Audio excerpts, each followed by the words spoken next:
Hello everyone, how are you all? Hope you all are doing very good. Today students, we're going to start our 11th chapter of class 3rd, which is about light and force. Okay, and the very first topic is about light.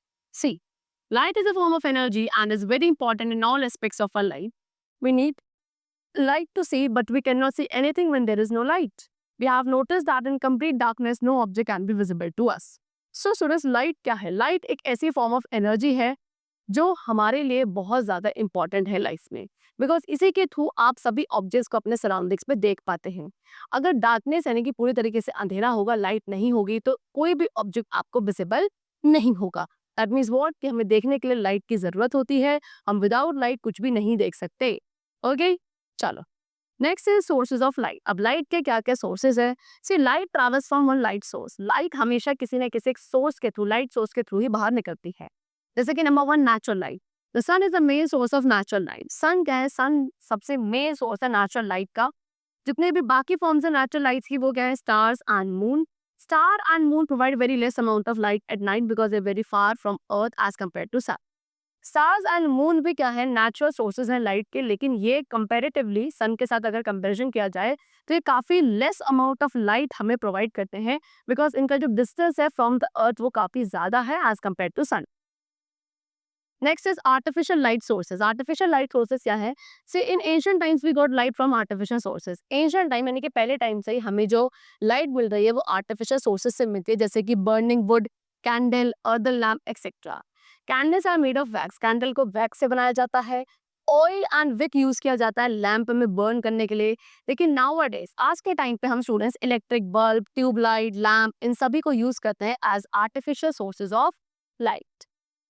Next is luminous bodies are those which emit light of their own such as sun, star, etc. अब luminous bodies क्या है students? luminous bodies वो sources हैं light के जिनकी अपनी खुद की लाइट होती है, उन्हें luminous sources कहा जाता है। Example sun, star etcetera. उसके अलावा कुछ होती है non luminous bodies which are those which do not have their own light such as moon, bulb etcetera. अब ऐसी बॉडीज जो लाइट को प्रोड्यूस करती है लेकिन वो लाइट अपने खुद की नहीं होती है उनकी, उन्हें बोला जाता है non luminous sources. Example moon, bulb etcetera.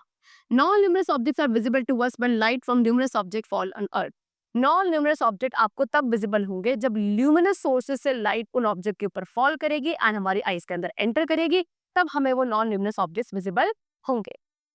Next is light travels in a straight line. So light travels in a straight line in the form of rays. It travels very fast at the speed of 3 lakh kilometer in a second. Light does not bend, it can only be blocked. Light continues to travel in a straight line until it hits something. So students light हमेशा एक straight line में travel करती है, किस form में? Race की form में। Okay, and light की जो स्पीड है ट्रैवल करने की वो काफी ज्यादा फास्ट होती है, अराउंड 3 लाख किलोमीटर। एक सेकंड के अंदर 3 लाख किलोमीटर का डिस्टेंस लाइट कवर कर लेती है। काफी हाई स्पीड होती है। लाइट कभी भी बेंड नहीं हो सकती, ये केवल ब्लॉक हो सकती है किसी दूसरे ऑब्जेक्ट के थ्रू। ओके, एंड लाइट हमेशा स्ट्रेट लाइन में ट्रैवल करती है जब तक वो किसी ऑब्जेक्ट के साथ हिट नहीं होती है। ओके, चलिए। So now the next topic which we have is force. Force is a push or a pull. A force क्या है? Force एक push या pull होता है। We use force to walk, to lift any object, to throw anything, to move any object from its place, etc. In short, force is there is in every activity we do.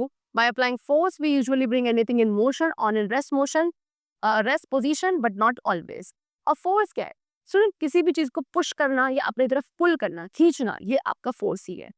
ठीक है, आप walk करने के लिए यानी कि चलने के लिए फोर्स का यूज करते हो, किसी ऑब्जेक्ट को उठाने के लिए, लिफ्ट करने के लिए फोर्स का यूज करते हो, किसी चीज को आपको थ्रो करना है या मूव करना है ऑब्जेक्ट को अपने प्लेस से, इन सभी आपको डिफरेंट पर्पसेस के लिए आपको क्या फोर्स की ही जरूरत होती है। इनफैक्ट इन शॉर्ट हम ये कह सकते हैं कोई भी एक्टिविटी हम करते हैं उसके लिए हमें फोर्स रिक्वायर्ड होता है। एंड फोर्स अप्लाई करने से हम क्या कर सकते हैं? किसी ऑब्जेक्ट को मोशन में भी ला सकते हैं यानी कि मूव करवा सकते हैं, या एक ऐसा ऑब्जेक्ट जो ऑलरेडी मूव कर रहा है उसको रेस्ट पोजीशन में भी ला सकते हैं, या फिर आप किसी ऑब्जेक्ट की स्पीड को चेंज कर सकते हो, डायरेक्शन चेंज कर सकते हो by applying force only. Okay, example if you apply force on a wall it does not mean. ठीक है, एंड जरूरी नहीं है कि हमेशा फोर्स लगाने से क्या हो ऑब्जेक्ट मूव ही करे। जैसे कि अगर मान लो कि आपने क्या करा, एक वॉल है, वॉल पे आप फोर्स लगा रहे हो, लेकिन वॉल पे फोर्स लगाया, आप उसे पुश कर रहे हो, स्टिल वो क्या मूव नहीं कर रही है। सो ऐसा हमेशा नहीं होता है। Now some applications of force in everyday life. अब यहाँ पे कुछ एप्लीकेशंस है फोर्स की जो हमारी डेली लाइफ में हम देखते हैं, जैसे कि we pedal a bicycle and cycle moves forward. आप क्या कर रहे हो, बाईसाइकिल है उस पर पेडलिंग कर रहे हो, अब पेडलिंग करने के लिए आप वहाँ पे क्या फोर्स अप्लाई कर रहे हो, एंड जो वो साइकिल है वो आगे की तरफ मूव कर रही है, right. And bullock cart, a cart is being pulled by bullock. अब बुलक कार्ट में क्या होता है, ये बुलक कार्ट है, you can see in this picture, see. So यहाँ पे ये जो बुल है वो क्या करता है, ये बुलक जो है, बुलक पूरे कार्ट को अपनी तरफ पुल करके खींच कर लेकर जाता है, उसके लिए भी वो क्या अप्लाई कर रहा है वहां पे, force. We pull to open the door of our room. अपने रूम के डोर को ओपन करने के लिए हम क्या करते हैं, उसे अपनी तरफ पुल करते हैं, again we are applying force. Okay, now types of forces. So students, हमारे पास डिफरेंट टाइप्स ऑफ फोर्सेस होते हैं, उनमें से कुछ यहाँ पे डिस्कस किए गए हैं। Number one is muscular force. We brush our teeth, lift our bag, write with our hand, walk to the school and get up from our desk. In all these activities, we do use our muscles to apply force, and the force applied by our muscles to carry out all our activities is called muscular force.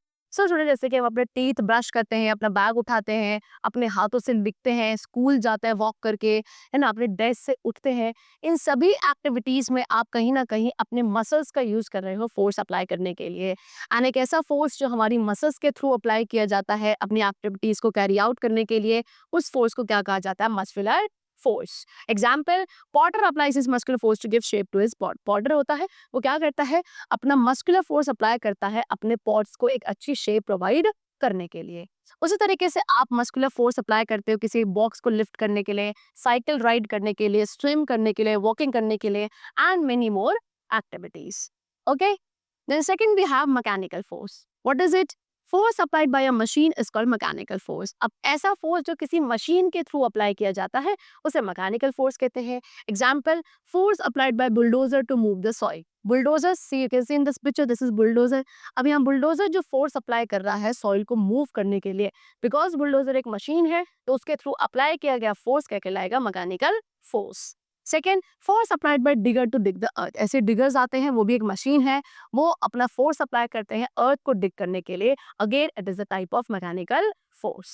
Okay, chalo, so the chapter is completed and I hope it was very clear to you. We'll meet you very soon. Till then, take care and thanks to everyone.